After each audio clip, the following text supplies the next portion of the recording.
Doncs, senyores i senyors, aquí, al Palau de la Virreina, a les Rambles, en aquesta Rambla Negra, en rigorós directe, ja ho veieu, Passen 3 minuts de les 6 de la tarda, no sé si estem aquí enfocant, però estem en directe i fem una mica aquest joc de continuar les dues taules que ens queden aquesta tarda. Ja ho sabíeu, nosaltres volíem inundar els diferents locals culturals de la Rambla d'aquestes xerrades, d'aquestes taules literàries de la BC Negra, d'aquesta 16a edició ja. Li havíem encarregat al José Luis Merino aquesta imatge gràfica meravellosa, amb aquests ulls que ens espien, amb aquestes cases tan identificatives de la Rambla, aquesta de l'any 24, aquest banc que tenia aquests parasols i totes aquestes històries així com japoneses, l'època dels orientalismes, el barri xinès.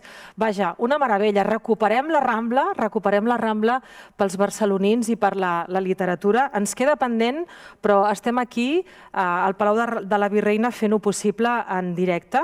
Acabarem amb una nit vespre italià, però ara és el moment d'abordar un assaig interessantíssim. Ara és allò de prendre punts, perquè tenim novel·la d'enigma, novel·la policíaca psicològica, el hard-boiled, les novel·les d'espies, el thriller. És a dir, no hi ha un únic tipus de literatura criminal. Si voleu anar d'assabentats, doncs què millor que llegir-vos aquest assaig que han fet el Jordi Canal i l'Àlex Martín, trets per totes bandes, a quemarropa en la seva versió castellana, que en aquest primer volum va des de l'època més clàssica, des dels orígens fins als anys 70, però tranquils que han avisat que el segon volum està a punt d'aparèixer. Ara abordarem els grans del gènere, des de l'Edgar Allan Poe fins als mestres del hard-boiled com el Dashiell Hammett o el George Simenon. Serà un vespre de saviesa negra i criminal i, vaja, a part d'aquestes dues bèsties pardes, ens ve directament de Granada i expressament el Jesús Lenz per domar-los, per moderar-los. És un escriptor i periodista, però que a nosaltres ens agrada perquè forma part, vaja, és el que està dirigint aquest festival de literatura negra Granada Noir, que és com un germà del nostre festival. Com vulgueu. Gràcies.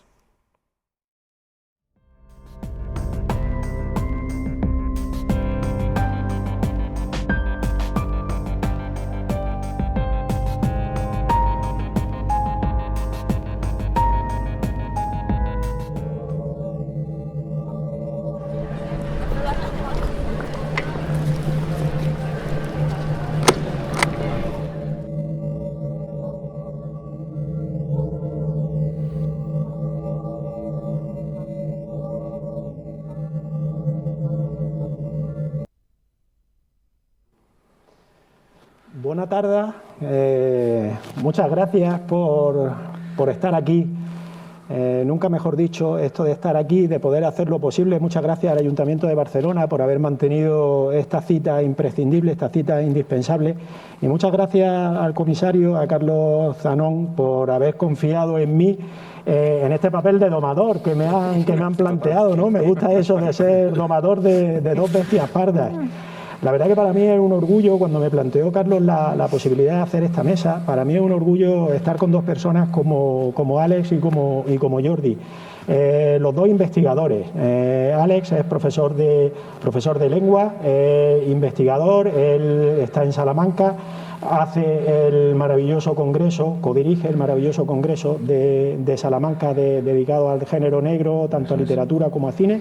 Jordi Canal, cuando nos veíamos antes, le preguntaba la mítica La Bóvila, ¿no? Él es bibliotecario, él puso en marcha uno de los proyectos más bonitos del tema de literatura negra que ha habido, SLH Confidencial. Luego hablaremos de la parte de la importancia de los fanzines, ese premio LH, con lo cual, bueno, dos personas de una trayectoria sólida y muy potente que se descolgaron con este libro, este primer volumen de A Quemarropa, que yo les confieso que a mí cuando lo cogí me dio mucha rabia. Me dio mucha rabia y mucho coraje, ¿no?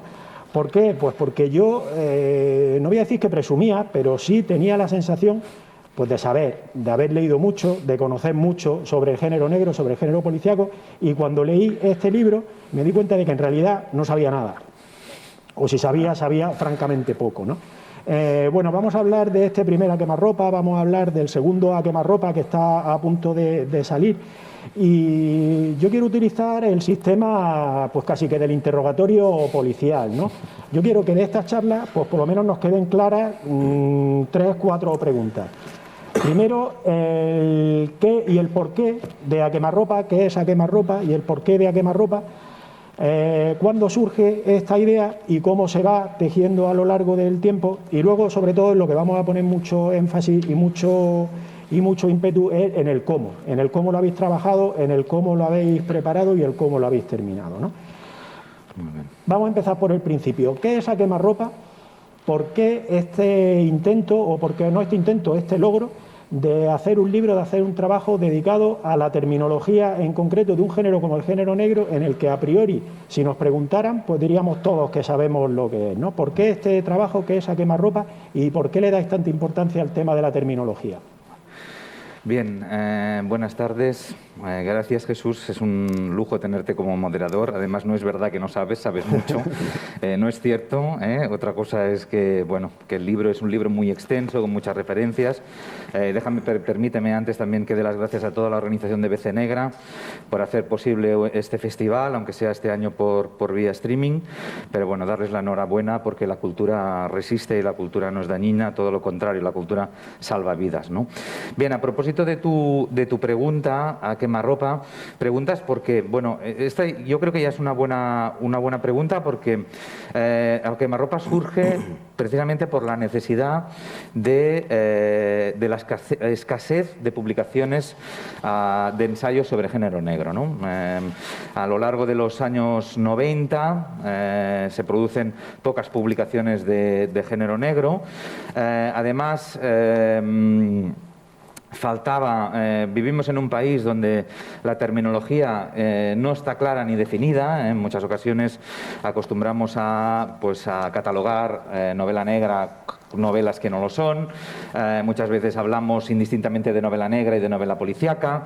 En otras ocasiones se habla de novela criminal de una forma generalizada. Y bueno, la intención un poco de la quemarropa era intentar explicar, eso ya lo hizo Javier Coma hace 20 años, pero intentar explicar en qué consisten estas etiquetas, ¿no? Un poquito descifrarlas, un poquito profundizar en ellas y cubrir seguramente un espacio que hasta hoy era inexistente sobre terminología. La terminología nos parecía básica porque además nos permitía trazar un recorrido cronológico por todas las etapas, desde los comienzos del género policíaco con Edgar Allan Poe hasta la actualidad, ¿no? Y también, de alguna manera, veíamos que el género negro poco a poco se iba convirtiendo en un hijo mestizo, ¿no? Es decir, al principio pues parece que surge el factor lúdico, la novela policíaca, la novela de enigma, luego esa novela se traslada a los Estados Unidos, pero a partir de los años 70 empieza a abrirse lo que Paco Ignacio decía como un hijo mestizo. Es un hijo mestizo en el cual pues se hibrida, surgen muchos subgéneros, y ese es precisamente el leitmotiv de la segunda parte del libro, ¿no? Explicar un poco pues desde los años 70 hasta la actualidad. Ese fue un poco, digamos, nuestra intención, y sabíamos perfectamente pues que era compleja porque las etiquetas abundan. Luego podemos entrar más directamente en ello, pero las etiquetas abundan. Ese sería el porqué. El cuándo, Jordi, yo creo que... Y en el porqué también, porque en catalán no existía ninguna también. historia de la novela negra o policíaca. Cataluña ha tenido una gran colección que ha sido la Cua de Palla, seguramente la colección más extensa de novela negra en España, y en cambio no había ni una traducción no sé, de un especialista francés o inglés sobre la historia de la novela negra o de la novela policíaca. Nos parecía que era importante digamos, tener una historia actualizada de la novela negra y policíaca, y al mismo tiempo, claro, los grandes manuales en castellano, que podrían ser Los mitos de la novela criminal de Vázquez de Parga, la novela negra de Coma o El género negro de Mempo Giardinelli, son libros de la primera mitad de los años 80. Han pasado 40 años y, digamos, el género ha crecido, se ha teorizado mucho sobre él, y aquí no había nada. y bueno, era indispensable.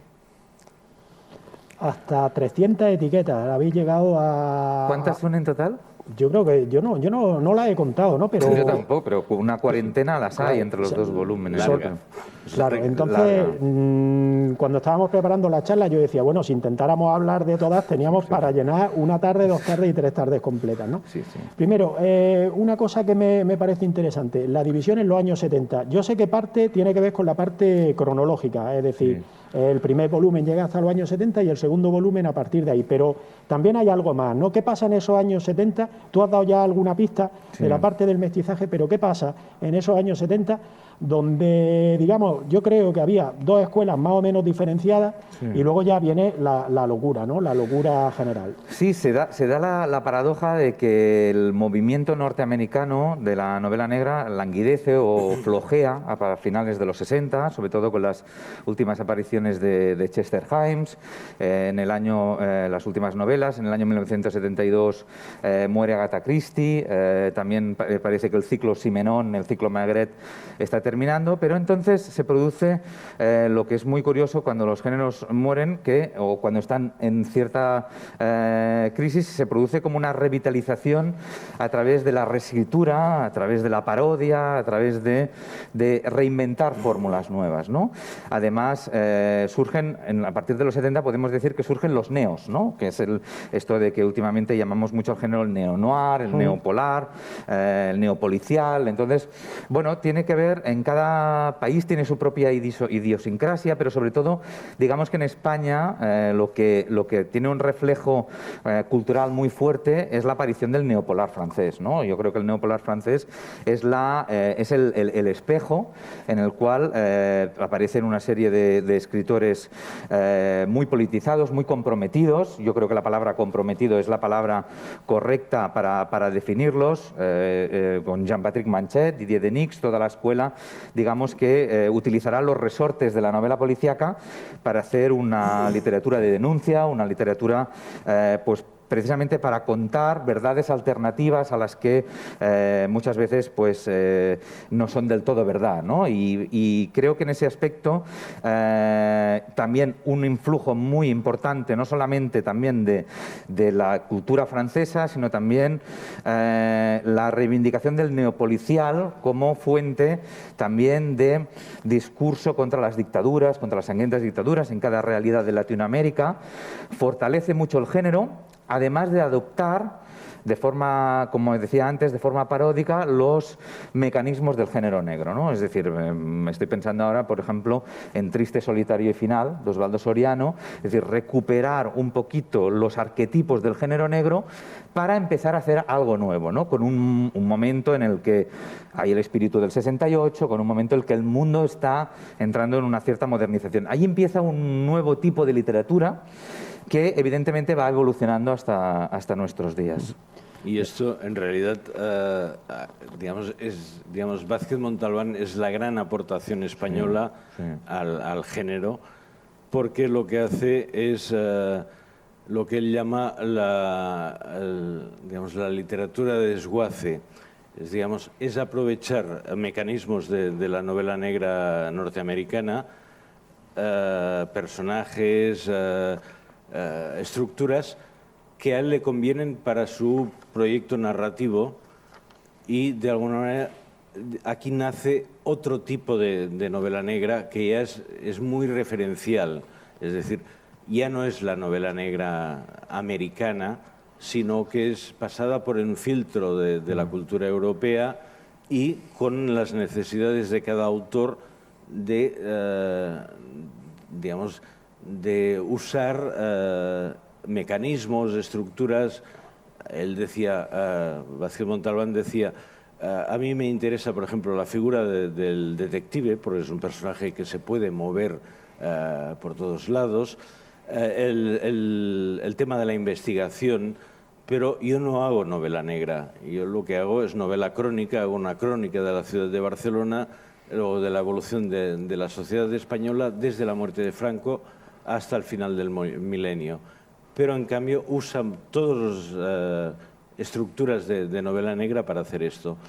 Y a pesar de que representa que él no escribía novela negra, es el gran influenciador de la novela negra mediterránea, ha tenido una gran influencia en el neopolicial latinoamericano, autores como Padura, como Ramón Díaz de Terovic o como Gonzalo Lema, no se entenderían sin Vázquez Montalbán y sin Chandler, evidentemente.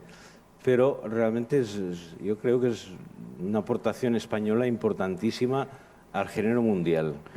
Sí, yo creo que fue un poco llevar los caminos, porque lo que dice Jordi es lo que es muy interesante, porque Vázquez Montalbán decía que el futuro de la novela policíaca era dejar de ser literatura de género y pasar a literatura en general, ¿no? Y creo que es verdaderamente lo que consigue realmente pues utilizar algunos resortes que él le interesa para hacer una crónica sentimental, una crónica popular de España, una crónica del humor, de cómo vivíamos los españoles, de fusionar el periodismo con la novela negra. Y realmente creo... Él hablaba mucho de Xaxa, por ejemplo, Vázquez Montalbán, hablaba mucho de Manchet, la deuda con Manchet es muy directa, y también de Simenón, porque claro, el Simenón como en el libro, por ejemplo, en el primer libro lo tratamos como un género aparte, porque claro, Simenón es la condición humana, es el costumbrismo, es la vida diaria, la vida cotidiana, la importancia de los ambientes. Manuel Vázquez Montalbán consigue cohesionar todos esos elementos y además decir siempre públicamente, recuerdo en Granada, en el año 89, sí, aquel curso, que el artículo es demoledor, porque primero es un momento en que van Andreu Martín, van Juan Madrid, todos hacen como una defensa de la novela policíaca, y él al final dice hacia la inexistencia de la novela policíaca, ¿no? que es un mensaje totalmente deconstructivo hacia el género, pero a la vez lo está alabando, ¿no? Y está diciendo, cuidado que aquí tenemos lo que ha ocurrido hoy, porque claro, lo que hace Montalbán es transgredir justamente, ¿no? Y es lo que ha pasado ahora mismo en la novela negra, que se ha producido la transgresión. Pero ahora luego hablamos de esa parte que ahora se lleva mucho lo de la transversalidad, ¿no? Pero claro, es verdad que ha pasado. Es así. Sí quería. Me gusta mucho una cita que hay al principio del primer libro, sobre lo que hablabas de la parte de compromiso. Carlos Pérez Merinero, que siempre fue un outsider y fue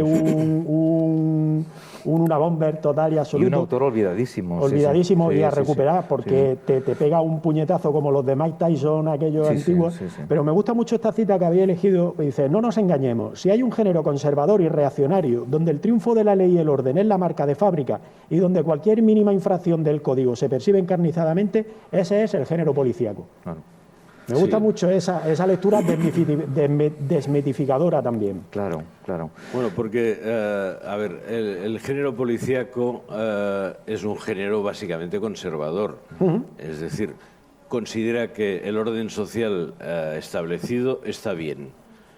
Y, por tanto, cualquier perturbación de este orden social sería el crimen, que solo vuelve en el momento en que se localizara al delincuente. En la novela negra es justo lo contrario, es decir, el orden social ya viene perturbado de origen y continúa perturbado, y después de leer toda la historia continúa igual perturbado. La novela negra siempre acaba mal. Filosóficamente es así, ¿no? Digamos, una novela negra no puede acabar bien porque sería como un cuento de hadas. En cambio, la novela policíaca siempre acaba bien porque hay que retornar este orden perdido debido al crimen. Por tanto, realmente yo creo que, digamos, Pérez Merinero lo que viene a decir es decir, ojo, que la novela policíaca es conservadora. Otra cosa es que yo creo que él no hacía novela policíaca, hacía novela negra. Negra como el carbón. Negra como el carbón. No, y además es interesante esto de la transgresión, porque sí que es verdad que evidentemente los lectores, hacía poco comentábamos medio en broma que la novela negra gustaba a muy poca gente, ¿no? Es decir, la verdadera novela negra, la novela negra del sufrimiento, la novela negra digamos, de que produce o ofrece al lector más preguntas que respuestas, en muchas ocasiones no es una lectura plácida, ¿no? Digamos que los grandes autores de novela negra que han tenido vidas difíciles, recuerdo, siempre hablo de este libro de James Sallis, pero es que me encanta, o sea, detrás de un gran escritor de novela negra hay una vida perturbada, ¿no? Chester Himes, hablábamos de Elroy, es decir, que realmente es un tipo de lectura que es minoritaria, ¿no? Otra cosa luego es la novela policíaca, que produce un cierto placer, que produce unas ciertas respuestas, y es una lectura mucho más mayoritaria que la novela negra, ¿no? Por lo tanto, claro, a la hora de enfrentarnos al estudio de este libro teníamos muy claro que la novela policíaca era la novela de la seguridad, la novela negra la novela de la inseguridad, y una era de los finales felices y el otro de los infelices. Por lo tanto, a partir de ahí se abría un abanico de posibilidades muy, muy interesante, ¿no? Me gusta mucho, y mientras lo leo os dejo que lo vayáis pensando un poco. Si a medida que habéis ido trabajando en estos dos libros, le habéis tomado un cierto cariño a un tipo de personaje y habéis dejado o ha dejado de gustaros algún otro tipo de personaje. No lo digo porque me encanta a mí este párrafo que habéis seleccionado de Raymond Chandler. Dice: lo importante es que el detective exista completo y entero y que no le modifique nada de lo que sucede. En tanto detective está fuera de la historia y por encima de ella, y siempre lo estará. Es por eso que nunca se queda con las chicas, nunca se casa, nunca tiene vida privada, salvo en la medida en que debe comer y dormir y tener un lugar donde guardar la ropa. Su fuerza moral e intelectual es que no recibe nada más que su paga, a cambio de la cual protegerá al inocente y destruirá al malvado. Y el hecho de que debe hacerlo mientras gana un magro salario en un mundo corrupto es lo que le mantiene aparte. Esto es un Quijote total y absoluto y maravilloso. Sí, total. Y en realidad, digamos, el personaje de Philip Marlowe marca la ética del detective privado hasta el día de hoy. Por el camino, digamos, se introduce la influencia de Simenon, que le aporta la carga de la vida cotidiana. Digamos, ahora cualquier personaje digamos, de novela negra policíaca, digamos, un policía o un detective, sabes, digamos, ves su investigación y al mismo tiempo sabes cosas de su vida privada. Conoces, sabes lo que come, su vida familiar. Y esto en la novela negra clásica no aparece nunca. Digamos, los personajes de novela negra no tienen vida familiar, digamos, son individuos.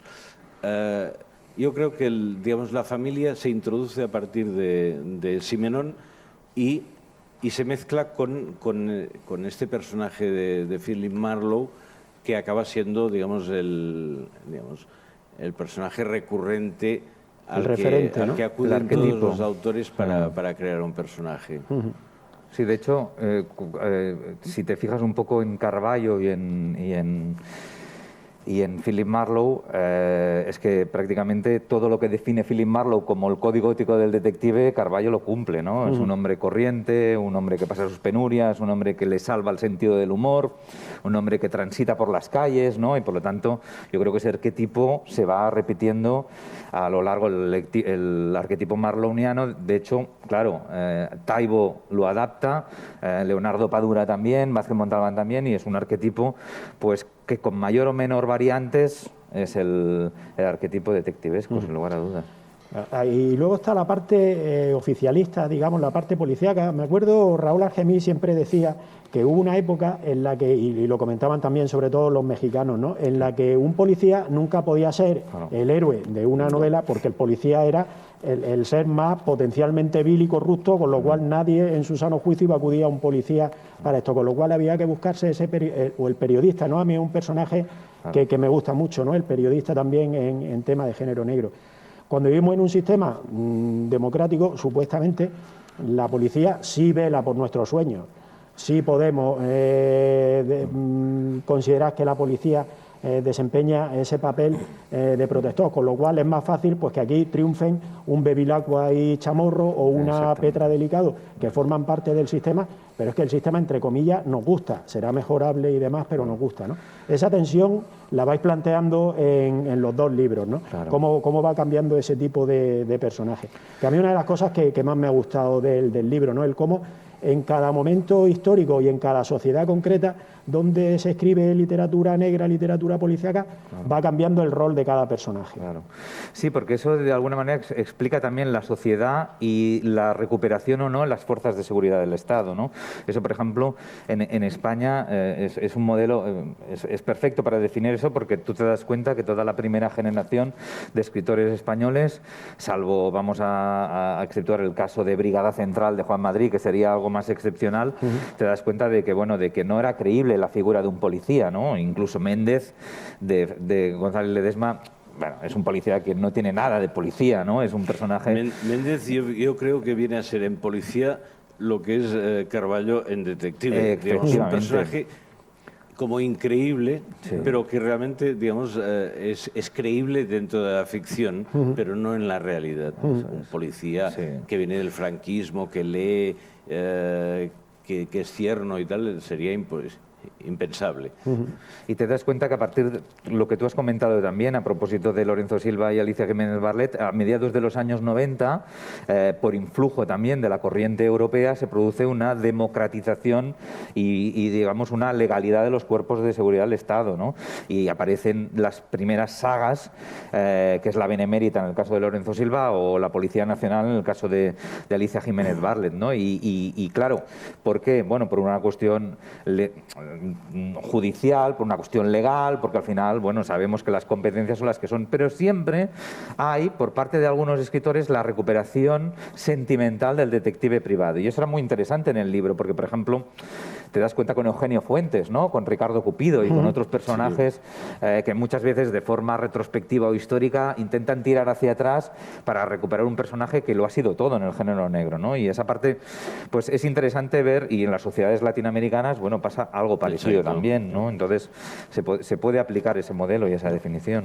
Hablando de las sociedades latinoamericanas, me ha gustado mucho la parte dedicada a Cuba, en la que habláis de cómo cuando triunfa la revolución hay un montón de literatura puramente oficialista, que se escribe en libros a punta de pala, oficialistas, en los cuales además hacéis un análisis muy interesante de cómo el personaje es colectivo, de cómo siempre ayudan los comités de defensa de la revolución, cómo la investigación se entiende que emana del pueblo y beneficia al pueblo y demás. Y sin embargo, veníamos comentando hace un rato, sobre todo a partir del periodo especial, cambia la cosa. Y la visión que tienen los escritores cubanos de Cuba, los escritores policíacos o negros de Cuba, cambia. Padura, Lorenzo Lunar, Amir Valle y demás, ¿no? Y cómo al final es que estamos hablando de un género vivo que se va adaptando a la realidad de las circunstancias de cada momento. Sí, yo creo que la novela policial revolucionaria per se, claro, se explica durante el periodo de máxima opresión en la isla, ¿no? Es decir, los autores son conscientes de que si no cumplen los requisitos del MININT, no van a publicar, ¿no? Y entonces eso, claro, Cuba tiene la editorial Arte y Literatura como la gran plataforma para publicar en la isla y bueno, y hay que cumplir una serie de requisitos que Lorenzo Lunar hace una definición perfecta de todos, están en el libro de todos los requisitos que hay que cumplir para publicar una novela policíaca, ¿no?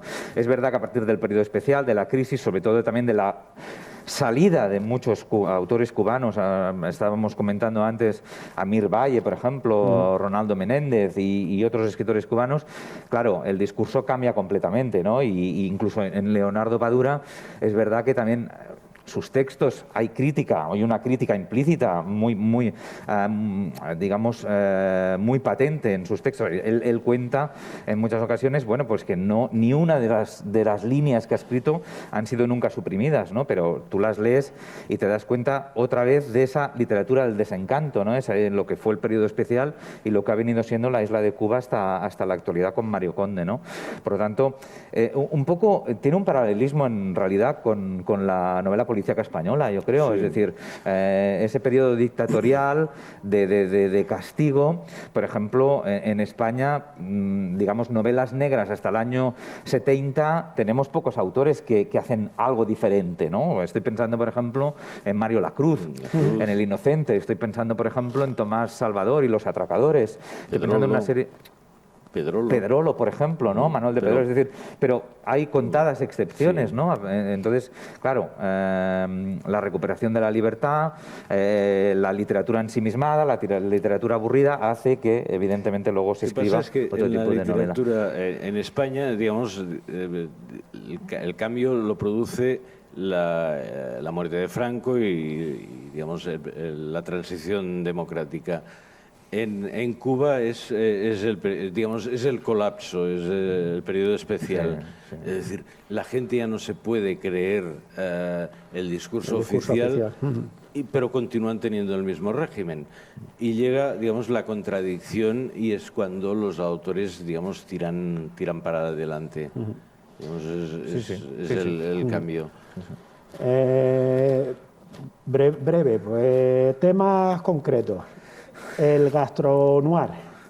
Excelente, sí. ¿Puede haber una literatura negra, europea, mediterránea, donde no se coma y donde no se beba bien, en contraposición con el vodka noir o el nordic noir de por ahí arriba? Hay una literatura encasillable como un elemento más, la gastronomía como un elemento más implícito en determinadas novelas, ¿no? Uno de las desmitificaciones del libro es precisamente demostrar que la novela negra mediterránea frente a la novela negra nórdica, de que los mediterráneos comen bien, los nórdicos comen mal, o de lo de la literatura de la cerveza y del vino, bueno, hasta cierto punto pues no tiene consistencia, ¿no? No lo tiene porque no solamente comen bien los mediterráneos, es decir, y esa es un poco el desmitificar. Sí es interesante estudiar, que creo que lo hemos conseguido, un análisis de cómo funciona la gastronomía en la novela negra, ¿no? Desde un punto de vista canibalesco, ¿por qué no? Desde un punto de vista hedonista también, y un poquito pues ver la función que tiene la comida, ¿no? Durante una época, pues, o por ejemplo en Vázquez Montalbán enseñó cómo ser de izquierdas y comer bien, ¿no? Y bueno, y eso tiene una función hedonista, incluso de cultura popular, de explicar pues cómo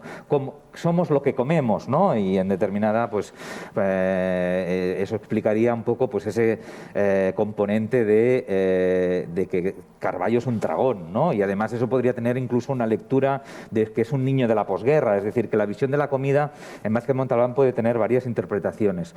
Pero también creo que en el libro explicamos que hay autores pues que no proceden de la franja mediterránea y que podrían cumplir todas esas características, porque en realidad son inventos más periodísticos que poder definirlos, porque la novela negra mediterránea, si tiene algo en común, es que es una novela del desencanto, ¿no? Más que una novela del disfrute, digamos, ¿no? Efectivamente, puramente. Pero sí es interesante ver qué función va cumpliendo la comida a lo largo del género, ¿no? Y por ejemplo, hay muchos autores latinoamericanos que usan el tema desde Padura con las comidas que puede hacer durante el periodo especial, y realmente es muy interesante un estudio de Lorenzo Lunar, que es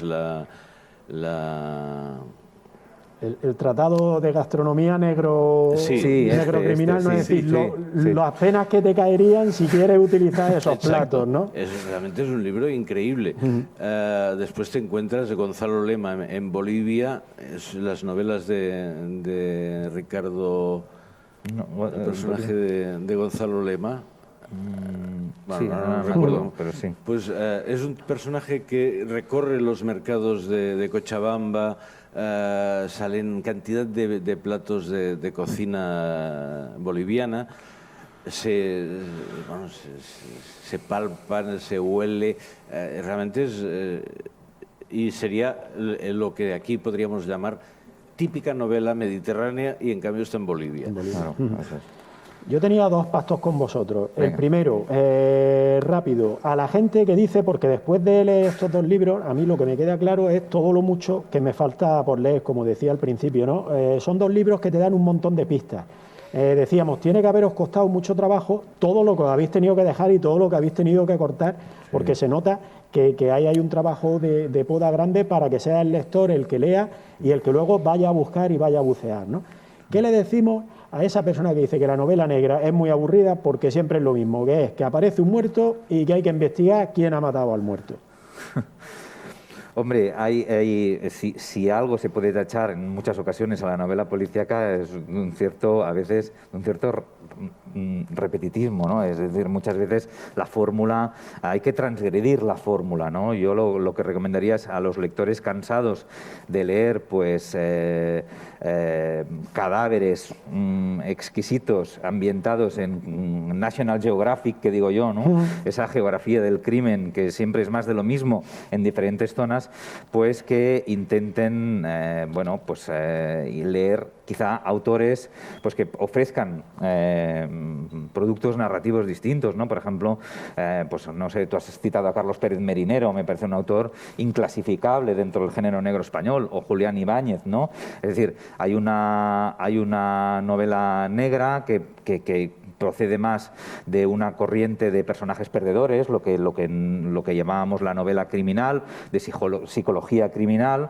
Se podría orientar al lector y sobre todo hacerle entender al lector que no todos son novelas policíacas con muerto, es decir, que dentro de la novela negra se puede ver en este libro pues que las subdivisiones son muchas y que por lo tanto ahí tiene un menú muy amplio para leer, ¿no?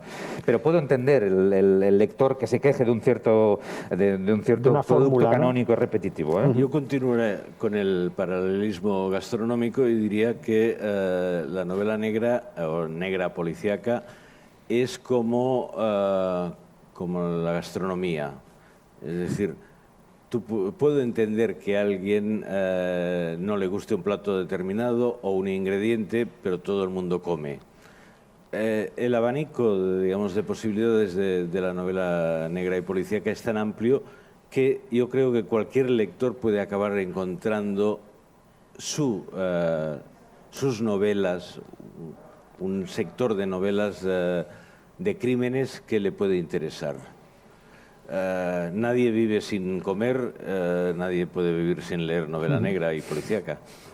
Venga, pues en ese sentido, el otro compromiso, darnos una serie de títulos o de autores que no sean los que todos conocemos, que vosotros, por las razones que vosotros consideréis, les tenéis un cariño especial. Bueno, es difícil, porque es realmente una pregunta muy compleja, porque ya tuvimos que recortar, y ofrecemos en el segundo libro una lista de 50 y ya tuvimos que sacar cantidad de títulos, pero por recomendar 5 títulos, que me parece que ya es muy complicado, pero bueno, recomendaría El asesino de la carretera, de James Ellroy, por ser quizá una de las novelas como de asesino en serie más impactantes que he leído jamás. El último buen beso, de James Crumley, me parece una de las novelas más negras, más maravillosas que he leído jamás. El inocente, de Mario Lacruz, porque es un autor que hay que reivindicar por su experimentalismo, por su vanguardismo. Recomendaré Lo que nos queda de la muerte, de Jordi Ledesma. Creo que la gente debería leer Jordi Ledesma, todos aquellos que se quejan quizá de la repetición de la novela policíaca. Y mi último título, creo que se tituló en español Asesinatos archivados, de Didier Denix, que justamente este año 2021 se cumple los 60 años de la masacre de argelinos en París, y por lo tanto creo que es un título que merece la pena leer. Jordi. A ver, yo recomendaría La inmensa oscuridad de la muerte, de Carlotto. Es una de las novelas muy potente. Total Keops, de Iso. La jungla de asfalto, de Barnett. La neblina del ayer, de Padura.